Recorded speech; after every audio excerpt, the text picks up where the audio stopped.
আমি অস্বীকার করছি না ডট ডট ডট নিয়োগ নিয়ে যা বললেন রাজ্যের শিক্ষামন্ত্রী ব্রাত্য বসু। তো দেখো একটা নিউজ যে রাজ্যে শিক্ষক নিয়োগ প্রক্রিয়া ক্রমেই অনিয়মিত হয়ে পড়ছে। বিশেষ করে স্কুল সার্ভিস কমিশনের মাধ্যমে শিক্ষক নিয়োগ একরকম বন্ধই আছে।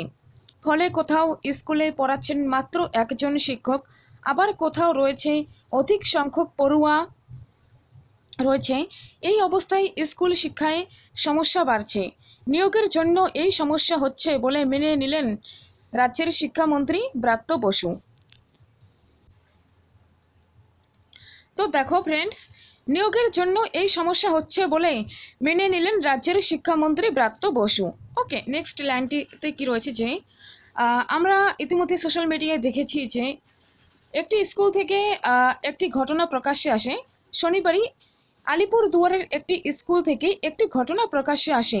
অভিভাবকদের অভিযোগ, সেখানকার চতুর্থ শ্রেণীর পড়ুয়ারা পারে না নিজের নামটুকু লিখতে। পড়াশোনার মাপকাঠি খুবই খারাপ।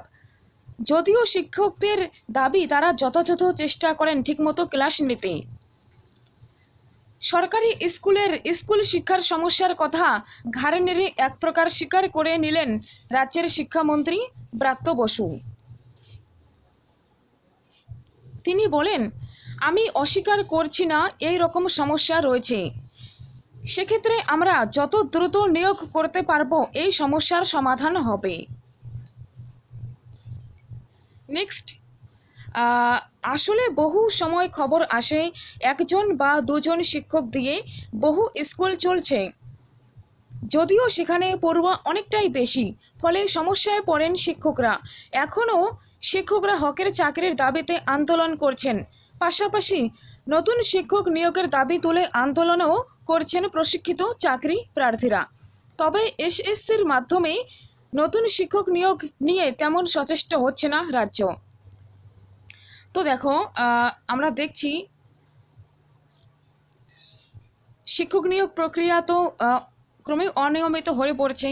তার মধ্যে কেস রয়েছে, তবু তো নতুনভাবে নিয়োগ করা যায়। তো শিক্ষামন্ত্রী বললেন যে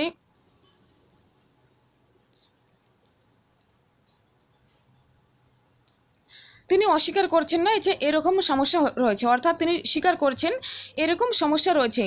সেক্ষেত্রে তিনি বললেন যে আমরা যত দ্রুত নিয়োগ করতে পারবো এই সমস্যার সমাধান হবে।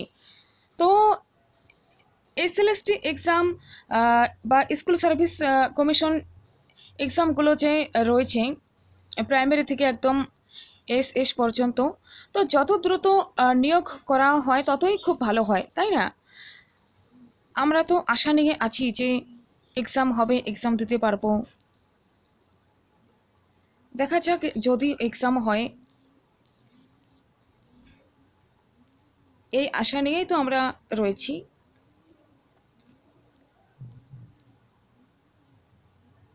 এটি একদম কারেন্ট টাইমের নিউজ, ঠিক আছে? তো তোমাদের সাথে আমি শেয়ার করে দিলাম। আর এডুকেশন রিলেটেড নিউজ জানার জন্য, আপডেটস পাওয়ার জন্য তোমরা এই চ্যানেলটি সাবস্ক্রাইব করে রেখো আর ফ্রেন্ডসদের সাথে শেয়ার করে দিও চ্যানেলটি। তো thank you so much, take care, দেখা হবে নেক্সট ভিডিওয়ে।